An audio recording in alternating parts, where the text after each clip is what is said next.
तो दोस्तों आज हम आपके लिए लेकर आए हैं कृषि के काम में इस्तेमाल होने वाली कुछ बेहद मजेदार मशीनों और तकनीकों की जानकारी लेकर, जो कि वाकई में आपका काफी ज्ञान बढ़ाने वाली हैं। तो इस वीडियो को शुरू से लेकर अंत तक पूरा जरूर देखिएगा ताकि आप कोई भी महत्वपूर्ण जानकारी मिस न कर दें।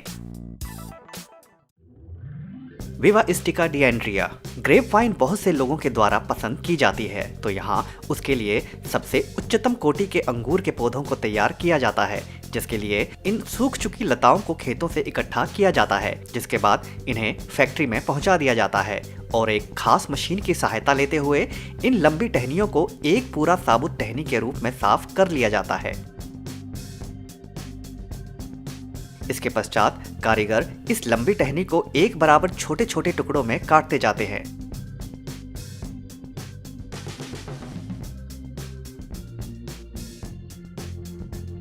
और जिनके छोटे छोटे बंडल बनाकर रखे जाते हैं। इन बंडल्स को एक खास घोल में डालकर इन्हें परजीवियों से मुक्त कर दिया जाता है और फिर काम शुरू होता है ग्राफ्टिंग करने का। यहाँ उच्चतम कोटि के पौधे की टहनियों को टहनी की गांठ के ऊपर से काटा जाता है, लेकिन इनकी लंबाई काफी कम होती है और इन्हें भी घोल में डालकर साफ कर लिया जाता है।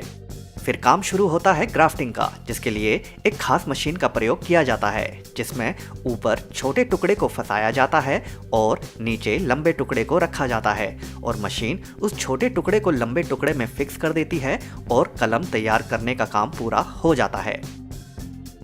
इसके बाद इनके सिरों को मोम के घोल में डुबोकर एक आवरण दे दिया जाता है, जिससे इस कलम की नमी बनी रहती है और वह मुरझाती नहीं है। और फिर बारी आती है इन्हें अंकुरित करने की, जिसके लिए उसके ऊपर लकड़ी का बुरादा डाल दिया जाता है तथा पानी का छिड़काव भी कर दिया जाता है। और जब 2-3 हफ्तों के बाद इन्हें निकाला जाता है तो यह अंकुरित हो चुके होते हैं और जिन्हें साफ करके पुनः मोम के घोल में डालकर आवरण प्रदान कर दिया जाता है नमी को बचाए रखने के लिए।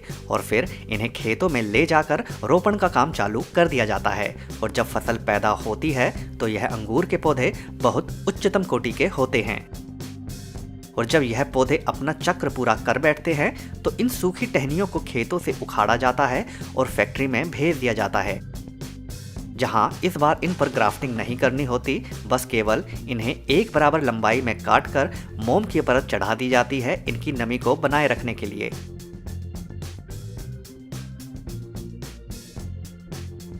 और फ्रीजर में डाल दिया जाता है और फसल लगाने के समय इस्तेमाल कर लिया जाता है। रियो फार्म मूली की खेती बहुत से देशों में बहुत अधिक मात्रा में की जाती है। इस मशीन को मूली की क्यारी के ऊपर चलाया जाता है, जिसके बाद इस मशीन के आगे लगा भाग मूली के पत्तों को जकड़ लेता है और मूली खुद ब खुद उखड़ती जाती है और मशीन के साथ ही फंस जाती है, जिन्हें मशीन के ऊपर खड़े किसानों तक पहुंचा दिया जाता है।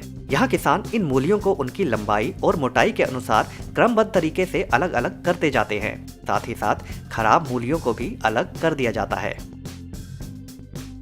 यह मशीन मूली के ऊपर के पत्तों को काट देती है, लेकिन नीचे के पत्ते छोड़ देती है ताकि मूली बिना पत्ते के मुरझा न जाए। और इन पत्तों को मशीन के पीछे वाले भाग से खेतों में उड़ेला जाता रहता है। फीडर लीडर कॉर्पोरेशन खेतों से सूखी घास के बंडल को बनाने की आपने पहले अनेक मशीनें देखी होंगी, लेकिन यह मशीन उस बंडल को खोलने के काम में इस्तेमाल की जाती है। इस सूखी घास के बंडल के एक सिरे को इस मशीन के नीचे वाले भाग में फंसा दिया जाता है, जिसके बाद यह मशीन धीरे धीरे उस घास को बंडल से खोलकर पशुओं के लिए खाने के लिए बनाई गई जगह पर उड़ेलती जाती है। इस प्रकार की सूखी घास पशुओं को काफी पसंद आती है। अक्सर इस प्रकार के बंडल से सूखी घास को हाथों के द्वारा भी उड़ेला जा सकता है, लेकिन कई देशों में इस काम को करने के लिए भी लोग मौजूद नहीं होते और यह किसान आर्थिक दृष्टि से काफी संपन्न होते हैं, तो ऐसे में इस प्रकार की मशीन को खरीदने में बिल्कुल भी संकोच नहीं करते, जिससे इनका काम रुकता भी नहीं है और मशीन के प्रयोग से काम करना आसान भी हो जाता है। रूपोटेनियास बादाम तोड़ने के लिए बनी यह विचित्र मशीन काम को कितना आसान कर सकती है, आप अभी देखने वाले हैं। बहुत सरल एवं विचित्र आकार वाली यह मशीन बादाम की खेती से जुड़े किसानों के लिए बहुत अधिक लाभदायक सिद्ध हो रही है। यह मशीन दरअसल कंपन की तकनीक पर काम करती है।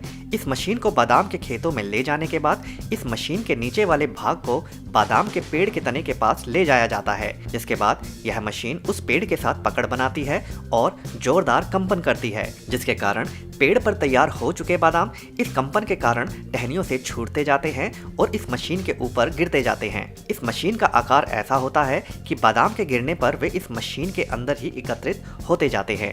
इस मशीन में नीचे लगी कन्वेयर बेल्ट बादाम को इकट्ठा कर करके मशीन के पीछे वाले बड़े भाग में उड़ेलती जाती है और इस प्रकार पेड़ से बादाम तोड़ने का यह काम इस मशीन की मदद से निपटा लिया जाता है। Reaper head. जैसा कि आप इस मशीन की कार्यविधि को देखकर ही समझ गए होंगे कि इस मशीन के प्रयोग से काम कितना आसान हो सकता है। किसान गेहूं की फसल को इस मशीन से काट रहा है और यह काम दराती की तुलना में इस मशीन से करने पर कहीं अधिक सरल प्रतीत होता है। इस मशीन से केवल गेहूं की फसल ही नहीं काटी जा सकती, बल्कि अनेक प्रकार की पौधों वाली फसल को भी काटा जा सकता है। इस मशीन में लगा ब्लेड इतना अधिक शक्तिशाली होता है कि वह खेतों में उगने वाली लगभग हर प्रकार की फसल, घास, खरपतवार इत्यादि को चुटकियों में ही काटकर काम को खत्म कर सकता है। रुथनबर्ग लैंड टेक्निक। खेतों में क्यारी बनाने का काम इतना सरल और मजेदार भी हो सकता है, शायद ही किसी ने सोचा होगा। खेत में अनेक प्रकार की फसल बोई जाती हैं और जिसमें कुछ फसल ऐसी होती हैं जिसके लिए खेतों में क्यारियां बनाने की आवश्यकता पड़ती है। तो ऐसे में यह मशीन मानो किसी मिस्त्री की भांति खेत में क्यारियां बनाती जाती है। जैसे जैसे यह मशीन खेत में आगे बढ़ती जाती है तो यह सपाट खेत में चलते हुए मशीन के पीछे लगे मुख्य भाग में मिट्टी को उठाकर एक समान आकार में आकार देती जाती है और जिसके कारण पीछे बेहद सटीक क्यारियां बनती जाती हैं। बहुत से देशों में अभी भी इसी प्रकार के कामों के लिए किसान फावड़े इत्यादि का ही प्रयोग करते हैं, जिससे न केवल उनका काफी अधिक समय इस काम में व्यतीत होता है, साथ ही साथ वे बहुत अधिक थक भी जाते हैं। Myanmar, Japan. खेती के सभी कामों में धान की खेती करना एक ऐसा काम होता है जिसमें किसानों को सबसे अधिक मेहनत करनी पड़ती है, क्योंकि इसमें किसानों को एक एक करके धान के छोटे पौधों को दलदल वाली मिट्टी में लगाना होता है, जिससे उनका बहुत अधिक समय लग जाता है। तो वहीं जापान द्वारा बनाई गई यह मशीन उसी काम को मानो चुटकियों में ही निपटा देती है।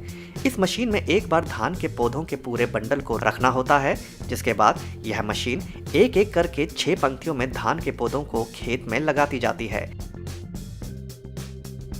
धान के बंडल खत्म होने पर इसमें पुनः धान के पौधों के बंडल को रख दिया जाता है और काम निरंतर चलता रहता है।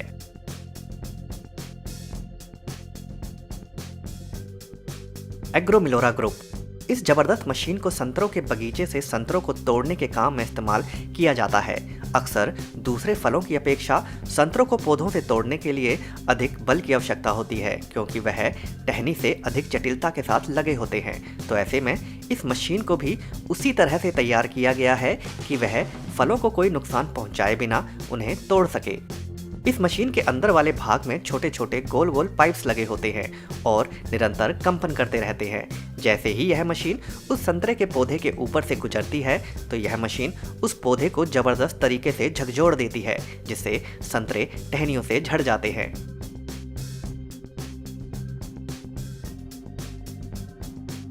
ओजन इज तरीम। खेत में खेती करने से पहले खेत से खरपतवार को हटाना अति आवश्यक होता है। इस मशीन को ट्रैक्टर से बांध देने के बाद जब खरपतवार के ऊपर चलाया जाता है तो यह मशीन बड़े ही मजेदार तरीके से खरपतवार को अपने अंदर समेटकर उसे एक चकोर आकार वाले बंडल में बदल देती है, जिसके कारण उसे सुनियोजित तरीके से रखना भी सरल हो जाता है। तो दोस्तों, आज की वीडियो में बस इतना ही। अगर यह वीडियो आपको पसंद आई हो तो वीडियो को लाइक जरूर कर दें और अगर चैनल को अभी तक सब्सक्राइब नहीं किया है तो सब्सक्राइब भी जरूर कर लें। धन्यवाद।